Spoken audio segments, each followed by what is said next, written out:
فوج سے مذاکرات کے لیے تیار ہیں، فوج اپنا نمائندہ مقرر کرے، ہم مذاکرات کریں گے، ہم نے فوج پر الزامات نہیں لگائے، صرف تنقید کی ہے۔ بانی پی ٹی آئی نے مذاکرات پر رضامندی ظاہر کر دی۔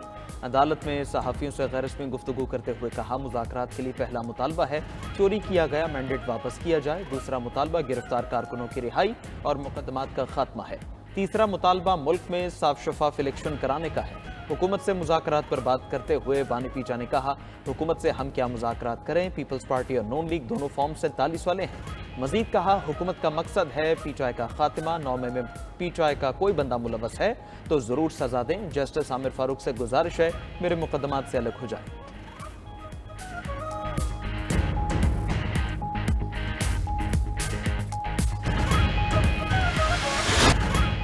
فوج کو مذاکرات کی دعوت دینا نئی سازش ہے، یہ فوج کو سیاسی مفادات کے لیے سیاست میں ملوث کرنا چاہتے ہیں۔ بانی پی ٹی آئی ملک کی سلامتی کے لیے خطرہ ہیں۔ وفاقی وزیر اطلاعات عطا تارڑ کے تاک تاک کر بانی پی ٹی آئی پر نشانے۔ نیوز کانفرنس میں کہا، 9 مئی کا اعتراف کرتے ہیں اور مذاکرات بھی چاہتے ہیں۔ ترلے منتیں اس لیے کر رہے ہیں کیونکہ ان کا سوشل میڈیا سیل پکڑا گیا۔ انہیں پتا ہے وہ ملک دشمن قوتوں سے رابطے میں تھے۔ بگڑا ہوا بچہ کہتا تھا میں کسی کو نہیں چھوڑوں گا، اب نئی فلم آئی ہے، پلیز مجھ سے بات کرو۔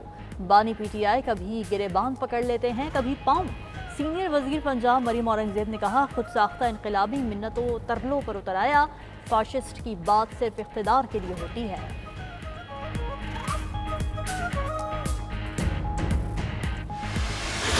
Leave to introduce a bill further to amend Election Act 2017, the Election Second Amendment Bill 2024 be granted. All those in favor of it may say aye.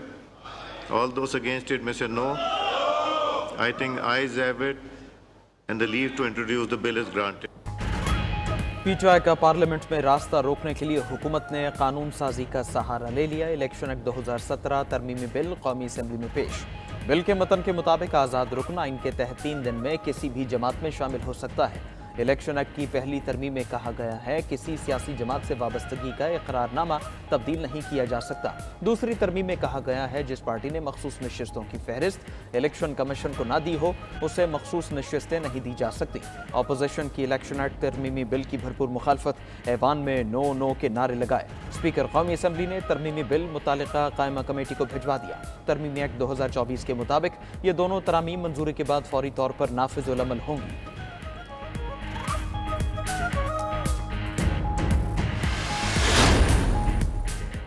Chairman P T I نے supreme court سے اپنے ارکان کے تحفظ کا مطالبہ کر دیا۔ پارلیمنٹ ہاؤس کے باہر میڈیا سے گفتگو میں بیرسٹر گوہر نے کہا، رولز کو اڑا کر بل کو غیر آئینی طریقے سے پاس کیا جا رہا ہے، سپریم کورٹ کے فیصلے پر عمل درآمد کروانا لازمی ہے، امید ہے عدالت اپنے فیصلے پر عمل کروائے گی۔ بیان حلفی کے باوجود ہمارے ایم این ایز کے خلاف ایکشن لیے جا رہے ہیں، سپریم کورٹ سے مطالبہ کرتے ہیں 41 ممبران کے نوٹس جاری کروائے، الیکشن کمیشن ہمارے باقی ایم پی ایز کے نوٹیفیکیشن بھی جاری کرے۔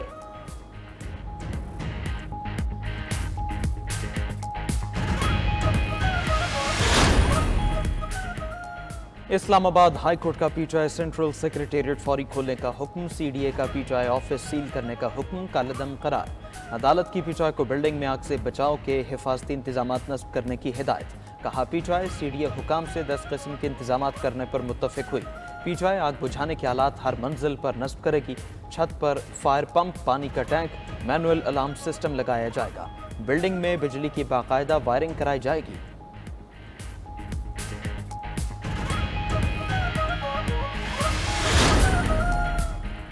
ترجمان پی ٹی آئی رؤف حسن کا پیمز میں چیک اپ۔ رؤف حسن کو جوڈیشل ریمانڈ ہونے پر چیک اپ کے لیے پیمز لایا گیا۔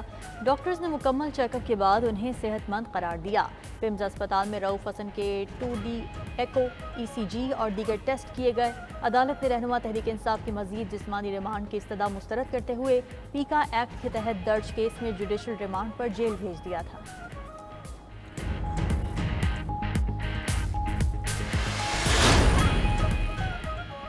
ختم نبوت کا عقیدہ ہمارے ایمان کا حصہ ہے، کسی کو حق نہیں گھر بیٹھ کر کسی کے قتل کے فتوے دے۔ وزیر قانون اعظم نذیر تارڑ کا ایوان میں اظہار خیال، کہا ریاست کی اس حوالے سے زیرو ٹالرنس کی پالیسی ہونی چاہیے، آج کوئی اور زد پر ہے، کل کوئی اور زد پر ہوگا۔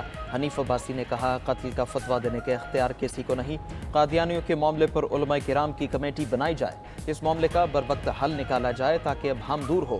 عبدالقادر پٹیل بولے انسانی حقوق کے نام پر مغرب سے فتنہ پھیلایا جاتا ہے، آئین کے تحت قادیانی مسلمانوں کا نام استعمال نہیں کر سکتے، آئین کو اگر ازسر نو لکھا گیا ہے تو کیا اس پر آرٹیکل 6 نہیں لگنا چاہیے؟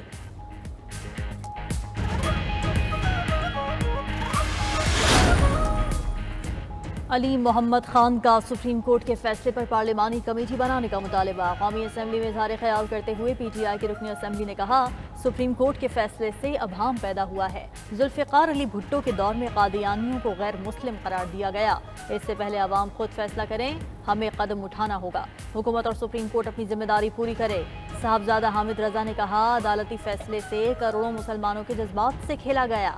جے یو آئی فے کے مولانا عبدالغفور حیدری نے کہا جج صاحبان یہ بتائیں انہیں آئین میں ترمیم کا اختیار کہاں سے ملا، ججز اپنی رائے واپس لیں اور غلطی کا اعتراف کریں۔ اسپیکر قومی اسمبلی نے قادیانیوں سے متعلق فیصلے کا معاملہ کمیٹی میں بھیج دیا۔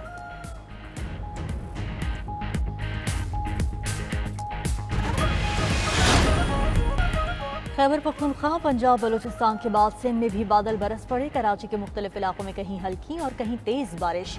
گلشن اقبال، عزیز آباد، لیاقت آباد اور نارتھ ناظم آباد میں بادل برسے۔ کلفٹن، گلستان جوہر، شارع فیصل، ملیر اور اطراف میں بھی ابر کرم۔ جیکب آباد میں موسلادھار بارش سے نشیبی علاقے زیر آب۔ سانگھڑ، ڈہرکی میں بھی آندھی کے ساتھ موسلادھار بارش نے جلد ہلیک کر دیا۔ پی ڈی اے میں پنجاب کے مطابق گزشتہ 24 گھنٹوں میں بارشوں کے باعث 6 افراد جاں بحق، 6 زخمی ہوئے۔ دریاؤں اور ندی نالوں میں ممکنہ سیلابی صورتحال کا الرٹ جاری۔ دریائے چناب میں مرالہ، خانکی اور قادر آباد کے مقام پر سیلاب کا خدشہ۔ آئندہ 24 گھنٹوں میں پنجاب بھر میں مانسون بارشیں متوقع ہیں۔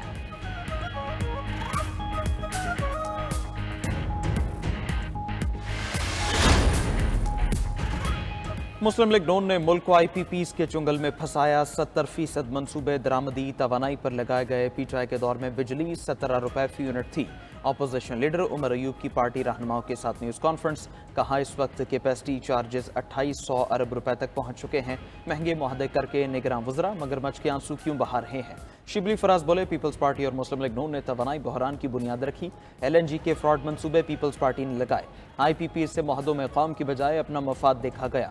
ان کا مقصد ہے کہ ہر صورت عوام کو لوٹنا ہے۔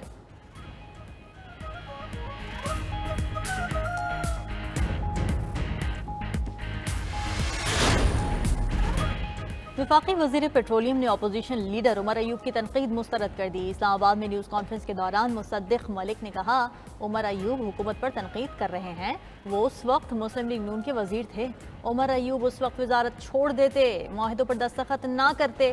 کابینہ میں عمر ایوب نے کانٹریکٹ سائن کیے، آج یہاں وہاں گھوم رہے ہیں۔ جب حکومت کا حصہ تھے تو کچھ کرتے۔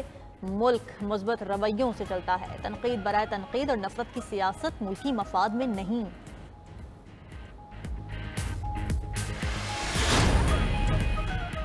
راولپنڈی میں جماعت اسلامی کا دھرنا چھٹے روز بھی جاری۔ امیر حافظ نعیم کا مطالبات کی منظوری تک دھرنا ختم کرنے سے انکار۔ شرکا سے خطاب میں کہا آئی پی پی سے معاہدے حکومت کی مجبوری نہیں، نالائقی اور کرپشن ہے۔